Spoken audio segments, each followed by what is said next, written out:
آپ کی ایسی ہے کسی فیکٹری میں جاب کر رہے ہیں کہ واقعی دن ہی میں رکھنا، آپ دن ہی میں جاب کرنا، دن ہی میں مزدوری ضروری ہے، تو بھی آپ کو رکھنا پڑے گا، چاہے آپ کو جاب سے نکال دیا جائے. میں نے بتایا نا شریعت کے حکام میں جتنی آسانی اللہ نے دے دی اتنی ہے، اپنی طرف سے اس میں آسانی کی مزید اجازت نہیں ہے. جاب چھوڑنا پڑے آپ کو چھوڑنی پڑے گی.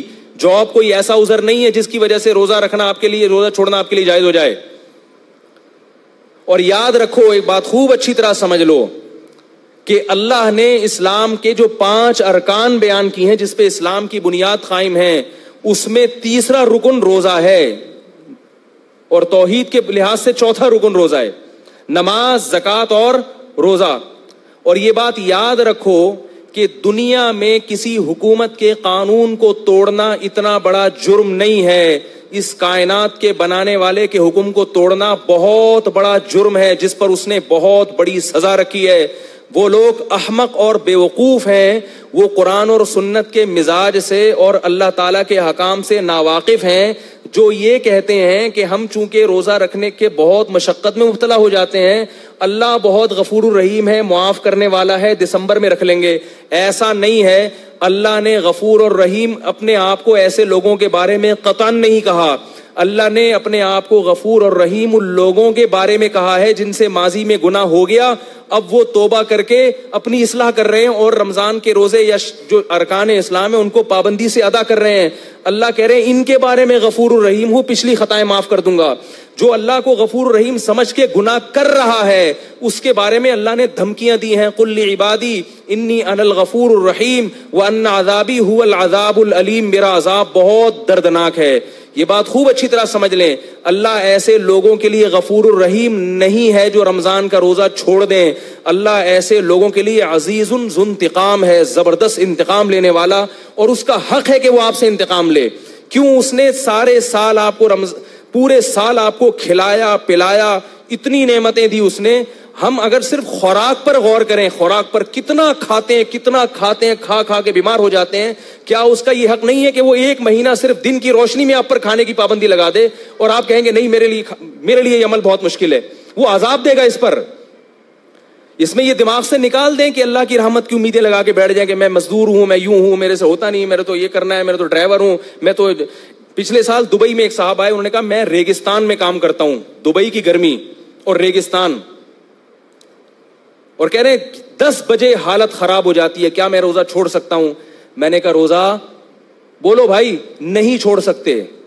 کہہ رہے ہیں جاب جائے گی. میں نے کہا جائے جاب.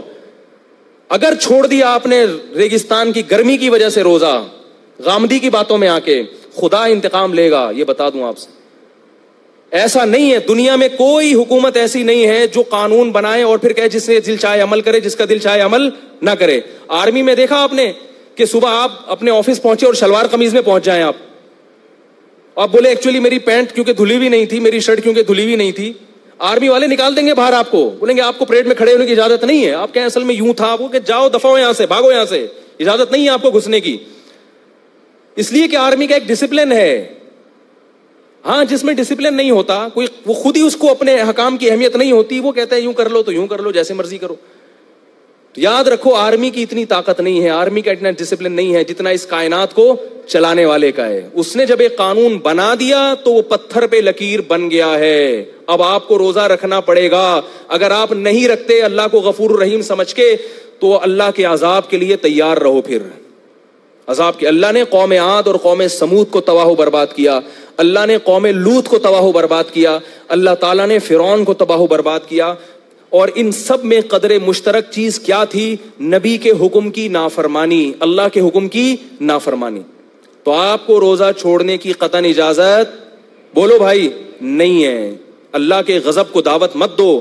اور یاد رکھو دنیا میں جو اللہ کا عذاب آتا ہے نا روزہ خور پر، سب سے پہلا عذاب اللہ اس کی طبیعت سے سکون چھین لیتے ہیں، رزق کی برکت اور رزق کی لذت چھین لیتے ہیں. روزہ خوروں کے چہروں پر نحوست سے پتہ چلتا ہے کہ یہ سکون میں نہیں ہے. کیا ہو جائے گا 2 وقت کھا کے، کیا مل جائے گا آپ کو؟ بھائی صبر کر لو تھوڑا سا. جب ڈاکٹر شوگر کے مریض سے مٹھائی چھڑواتا ہے، ساری زندگی کے لیے مریض چھوڑ دیتا ہے کہ نہیں چھوڑ دیتا؟ اللہ آپ سے کچھ بھی نہیں چھڑوا رہا، صرف صبح صادق سے لے کے غروب آفتاب تک پابندی کا حکم دے رہا ہے. تو اپنے حال پہ ترس کھائیں، اپنے حال پہ رحم کریں. اللہ کو اس معاملے میں غفور اور رحیم نہ سمجھیں, یہ بہت بڑا دھوکہ ہے جو شیطان نے دل میں ڈال دیا ہے. قرآن میں اللہ کا آرڈر ہے, کتب علیکم الصیام, اے ایمان والو تم پر رمضان کے روزے فرض ہیں. فرض کا لفظ اللہ نے استعمال کیا ہے, فرض کا لفظ. اور یہ بھی فرمایا ان الذین یکسبون الاثم, جو اللہ کے حکم کو پورا نہیں کر رہے, سیجزون بما کانوا یقترفون, عن قریب سزا ملنے والی ہے. یہ نہیں کہا کہ جو اللہ کے حکم کو پورا نہیں کر رہے کوئی بات نہیں, اللہ غفور رحیم ہے, چاہوں گا معاف کر دوں گا, چاہوں گا سزا دوں گا, جیسے مرضی کرو. اللہ نے دھمکی کا لفظ استعمال کیا ہے, سیجزون, دیر نہیں ہے, دیر نہیں ہے, عن قریب سزا ملنے والی ہے. اور افسوس اس پر ہے کہ آج روزہ کھایا بھی جا رہا ہے اور کھلے عام کھایا جا رہا ہے, اور یہ بیوقوف سمجھتا ہے کہ مجھ پر چونکہ اللہ کا عذاب نہیں آ رہا, مجھ پر چونکہ اللہ کا عذاب نہیں آ رہا لہذا اگلے سال بھی کھاؤں گا. تو میرے بھائی لوط علیہ السلام کی قوم پر بھی اللہ کا عذاب اس وقت نہیں آیا جب لوط علیہ السلام اس قوم کو سمجھا رہے تھے. قوم عاد پر بھی اس وقت اللہ کا عذاب نہیں آیا جب قوم عاد کو ان کے نبی سمجھا رہے تھے. سنستدرجہم من حیث لا یعلمون, اللہ فرماتے ہیں ہم ان نافرمانوں کو ایسے ڈھیل دیں گے کہ ان کو پتہ بھی نہیں چلے گا. اللہ کی عادت ہے کہ جب کوئی اللہ کی نافرمانی کرتا ہے, عادت یہ ہے, اور اس پہ اکڑتا بھی ہے تو اللہ اس کو ڈھیل دیتے ہیں, اس کے لیے نافرمانی کے دروازے مزید کھول دیتے ہیں کہ کر لے, جی بھر کے کر لے, جہنم میں نے تیرے لیے تیار کر کے رکھی ہے, تو جی بھر کے کر لے, یہ حسرت نہ رہے کہ میں نے نہیں کی. تو دنیا میں بھی اللہ کا عذاب آتا ہے, تبھی آپ دیکھیں سکون ختم ہو گیا زندگیوں سے, کھا کھا کے مستنڈے بن گئے ہیں, بریک ہی نہیں ہے, منہ کو لگام ہی نہیں ہے. ایک چھوٹی سی بات بتا کے بیان ختم کرتا ہوں. ایک بہت ہی کھاؤ پیو والا آدمی کسی کمپنی میں گیا, مینیجر بننا تھا, تو ایک شخص نے اس سے کہا تمہیں اپنے منہ پہ کنٹرول نہیں ہے, تم امپلائیز پہ کنٹرول کیسے کرو گے؟ تو یاد رکھو جس آدمی کو اپنے منہ پہ کنٹرول نہیں ہے نا, ہر وقت بکریوں کی طرح کھاتا رہتا ہے, وہ دنیا میں کوئی بھی کام نہیں کر سکتا. تو چھوڑ دو اللہ کی خاطر. لوگ یہ کہتے ہیں ہم سے پڑھائی نہیں ہو رہی, بوریت ہو رہی, سوتے ہوئے گزار دو, کوئی مسئلہ نہیں ہے, کھانے کی اجازت نہیں ہے. ہاں رمضان کو کوشش کریں کارآمد بنائیں, نہیں سوئیں, لیکن اگر کچھ بھی نہیں ہو رہا تو بھائی یہ جو بھوکے پیاسے رہ گئے نا آپ صبح صادق سے لے کے غروب آفتاب تک, تو سمجھ لو بہت کچھ ہو رہا ہے آپ سے. یہ غلط ہے کہ یہ وسوسہ ہے کہ روزہ رکھنے والا, روزہ چھوڑنے والا تو صبح سے لے کے مغرب تک اتنی ایکٹیویٹیز کر لیتا ہے, اتنے کام کر لیتا ہے, اور میں تو پڑا رہتا ہوں, کچھ بھی نہیں ہوتا. اس نے کچھ نہیں کیا, آپ نے بہت کچھ کر لیا. جب دل چاہ رہا ہو کھانے پینے کا اس وقت کھانا پینا چھوڑ دینا یہ بہت بڑا کام ہے, کیونکہ ہم یہ کس کے لیے چھوڑ رہے ہیں؟ اللہ کے لیے چھوڑ رہے ہیں. تو اس پر اللہ کی طرف سے خوشخبریاں بھی ہیں, اور رمضان کا روزہ چھوڑنے پر اللہ کی طرف سے عذاب بھی ہے.